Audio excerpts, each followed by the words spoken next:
Rob became a $7 million man at age 27.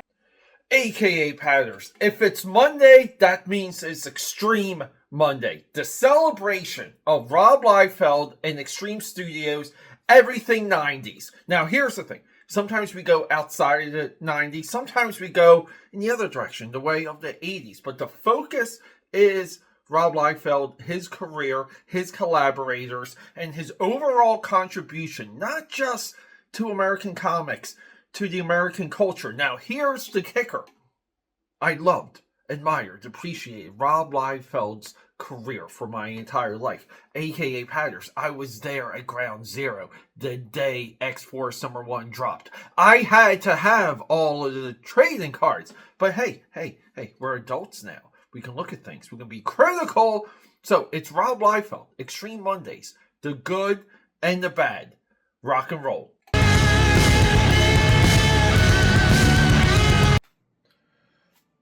Well, here we go, AKA Padders. It's a big one today. That's what she said. Extreme Monday, top 10 Rob Liefeld covers. And we're going to open up with our three, not six, but three runner-ups. And I'm going to do my best to explain the order here, even like the runner-ups, because I know there's so many of you, you guys have your favorites, all of it, right? We did a couple of top 10 cover videos coming like into and out of the new year. You guys seem to like it. I got some DM suggestions on Twitter, or X, as we like to call it. Speaking of that, by the way, Rob Liefeld's blocked me, like, everywhere. Isn't that a son of a bitch thing to do? And we love Rob Liefeld on this channel. But holy moly, what an a-hole. Guys, notable mention, runner-up number 1, Grifter, Bad Rock, issue 1. Now, this cover is detailed, but it's not, like, deep detailed.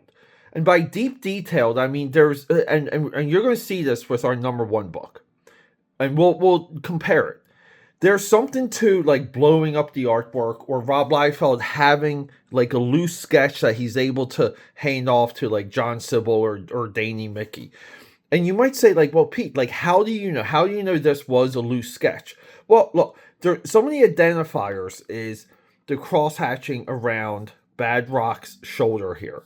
Some of the identifiers is the lack of detail, like even in this gun, where it just looks like someone, like mapped it on there. Like, like a couple quick swirls, you kind of draw it in perspective, you hand it off to the inker. So, like, there's levels of detail indicated, but then there's, like, a lack of rendering here and there. I always loved this cover. I love the teal background. I love the coloring. They were all gas in coloring Rob Liefeld during some of this stuff. You will often see the way how everyone was all hands on deck for Rob Liefeld's work versus the other studio guys is one of the major faults of Extreme Studios, Maximum Press, and Awesome. Now, it got way better by the time we hit Awesome Entertainment, but at the same time, like you want consistency with the entire line, kind of like rolling out the look of, a superhero universe. But I always liked Bad Rock's face here. I don't know why. It's cool. It's cartoony. Makes no sense. It's not in perspective, but it works. And also, that Rob Liefeld high energy, it's a solid runner-up. Always the runner-up. Youngblood number 1. Guys, for me, Youngblood number 1, we talked about it before. Triangulation, good symmetry. I love the bubble foreground. It's just cool stuff. It showcases the characters in a very clear way. If you saw this back in the day, you would buy it. You would buy it off the rack. And this one, Prophet trade paperback, volume 1. This really didn't get volume 2. AKA Padders for that Rob Liefeld energy. And also a little bit of like, I need help from my inker because I have trouble rendering a hand. I got trouble figuring out like the hilt of the sword should butt up against the hand. But it's like we all know what's happening with the sword, but it doesn't matter. It's Rob Liefeld sets this up as one hell of a cover. The perspective of the sword is there. The color direction is there. It's just a cool cover. I always like this. Back in the day, I bought this trade just from the cover alone, but later, like, we know to have some of the Stephen Platt work, so that was kind of cool. Let's get into our top 10. I gotta flip these upside down. Okay, number 10. Savage Hawkman, number 9, New 52. This was like, this was really a time where I was just not into comics. I was out of comics. Hovered around it, but I went to a comic shop to, like, really, like the New 52 stuff was very exciting at the time. It got me back in the shop, and I remember buying this, and I bought Coppola Batman, and was like, oh my god, like this is just fantastic, right? But I always just liked this cover. I think it's like, again, like introducing a new hero for like a new age. Hawkman being decked out in super gold, looking mean, spiky, sharp, AKA patterns for a character that doesn't really have a cool factor, but should. I felt like this started to unlock that. Here we go. Brigade number 1, volume 1, miniseries number 1. I remember the day I bought this, AKA patterns, and I will say this. These floating heads, they're okay. Like the left floating head and right one of these is Atlas, one's Thermal. The floating heads, they're okay. But the level of mean that Battlestone looks here with the little like red highlight and then like the blood dripping from his hand, AKA patterns. I bought this and reading the book, thoroughly disappointed that Battlestone wasn't like a true warrior of a superhero universe. Like he's just more he's like it's like this is bad. Like we want this, but we got that. AKA patterns number 9. You have to know one thing. I read a lot of Captain America during the Ron Lim era. That was kind of like my Captain America growing up. And there was like a stretch where Ron Lim draws Cross and Bones. Awesome. Like maybe the best. And the character kind of faded away. And for Heroes Reborn, issue 3, Rob Liefeld brings him back.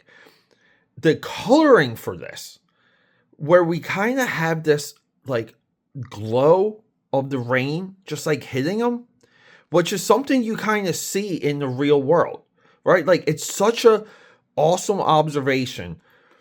This for me was like, oh my god, like Rob Liefeld is drawing Cross and Bones in the most fierce way possible. And this even leads to the excitement of the character kind of blending into the Marvel Cinematic Universe. And you kind of always wanted this version, just a giant, tough bruiser. This is a very simple cover, but the way how he pops over the logo, it's just, he's bigger than life. And for me as a character, Cross and Bones always was. Really cool stuff. Guys, we talked about this before. X-Force number 9.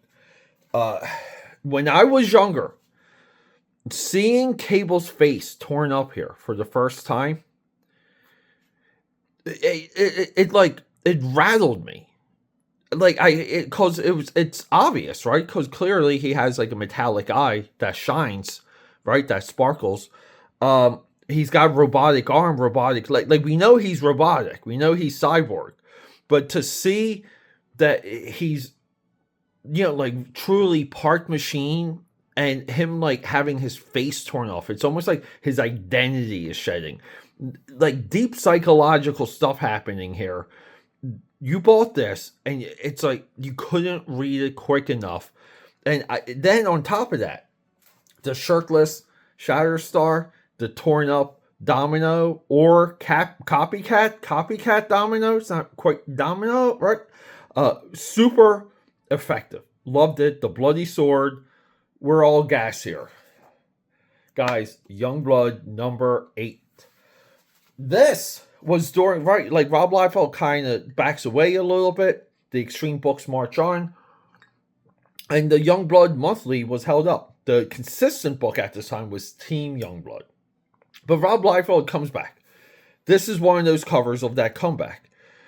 And we have like a clear Gambit character with a bow staff. And we all know, right? But, dude, let me tell you, this cover with the Die Hard units now becoming just like these like Skittle-like robot sentries. Really cool stuff, guys. Like the Die Hard army working with Youngblood is such a cool idea. This cover, it's nothing but energy. You had to buy it. You just had to. Guys, Violator, Bad Rock. We got Alan Moore here. Issue 4. Decapitating Violator. Something that Spawn... Well, technically Spawn decapitates him in a Spawn movie. But at this time in Spawn continuity, we would have to wait for Spawn 100 for Spawn to decapitate Malebolgia. But holy crap. If you missed the other issues, and let's just say you bought this out of curiosity, you would track down issues 1, 2, and 3 before reading issue 4, because this gets you. It gets you every time. It to me, it's pure madness. Very heavy metal.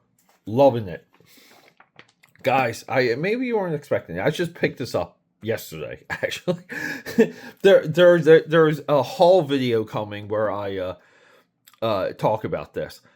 So we're not doing like New Mutants 89 or 87, or like we're not doing first appearance at Cable cover with Tom McFarlane, or his first appearance of Deadpool cover. X Factor 50. So part of what works for this cover is the color harmony. And it's so well, the layout is so well. You can see they kind of smash the cornerback box, but I mean, we have Acts of Vengeance, Judgment War, Final. So we have like a company-wide crossover, and then we have the storyline within X Factor wrapping up. It's a seminal issue. It's a showcase cover, right? These are all of our guys. All the colors are there. The villains of the issue are in the gray-brown in the background, and then we have this like yellow pop X with the logos X. So it's like double X, and they're kind of moving in an X pattern too. It's triple X, X Factor 50, a layout that should be too confusing. And I also feel like they blew this up a little, just because the McFarlane Liefeld ribbon signature is like a little bit too big. And I think they kind of like blew it up. And I want to say there's more to this cover to like shrink it down a little. But just, it's an oddity. It shouldn't work. But the level that it does work, again, chaos. It's a chaotic cover that works. Guys, War Child number 1. This is here on the sheer fact that if you didn't know what it was and you saw this, and let's just say you're a kid in the comic shop, you would buy it. You would have to buy this. This would be the book you went home with, and you would be perfectly fine with it. This is one hell of a cover. You know, we have the enemies, like, you know, like whoever they're killing. We got some of their blades, which is a little bit of a Rob Liefeld trope. But we got sword and stone just ready to annihilate someone. And I want to say too, this is a cropped cover because we clearly have the shield that gets cut off here at the spine, but Sword is holding a sword. So, you know, like, but either way, I just like the cloak there's just so many things that work. And then they barely get the corner box in there, and the logo is just it's just an outline ghosted logo. I don't know, AKAPADers, and like the moon being like not quite in focus. There's just a lot that works here, guys. Well, we have another trade, and it's this one. Rob Liefeld's Baptism of Fire. This is the storyline where Chapel becomes Lord of Hell. He takes over Hell, commits suicide, and it includes Spawn. But just seeing again the diehard units in the background. We have like new, like Saber, he's new. Masada, she's new. Link, right? Oh no, wait, is that Link? I forget. No, that's not Link. Oh, I forget this guy's name. But and like kind of like Troll and like this is one of the better looking Rob Liefeld Chapels. This just moves. And again, if you didn't know about this and you saw the trade, you would be so curious enough to purchase it. And again, one of the best Rob Liefeld chaps with just a weird collection of armaments. Like, you know, like he has a gauntlet here. He has a golden cybernetic fingers here. You know, got some swords. Like, got some cables running off the back. There's just a lot here. I love it. And number one, X-Force. It's not X-Force number one, guys. I feel like we've spoken about this one a lot. This is X-Force Special X-Men Anniversary cover. And this is what? Issue 50. So, isn't it funny? I got X-Factor 50 and X-Force 50. So at one time, I had this like ripped off of here. And I had this like pinned up on my wall. I loved. There's just too much happening here. It's just, it's oddly perfect. Like, we kind of lose a little bit when we get to the left side here. But everything with Cable, Caliban, who was like a big character with them at the time. We have the Greg Capullo designed Shatterstar uniform, which like later like Tony Daniel like did good work with that. And then, you know, like the purple and yellow era. Like, even the way how he drew Sunspot, guys. I love, like, the Kirby crackle kind of, like, smoking off of him. And, yeah, again, oddly, Liefeld. Domino, like, you know, where's her organs? Where's her spine? Boom Boom, where's her organs? Where's her spine? Like, we kind of, and then giving all this credit and real estate to Ferrell. Like, just like a floating head. I don't know, AKAPADers. I love the moon. Like, one of the best 90s moons right here. I want to say someone else worked on this moon. Maybe even like Stephen Platt. If Stephen Platt was still around at this time. Probably was. And just some of the coloring. Like for Cable's arm here. And again, a lot of teal used for Rob Liefeld covers at this time. But the teal underglow that is kind of like emanating from the background. Or from like underneath. I don't know, guys. I love this cover. So, yeah. Top 10 Rob Liefeld covers. Let me know what I missed. And let me know some of your favorites.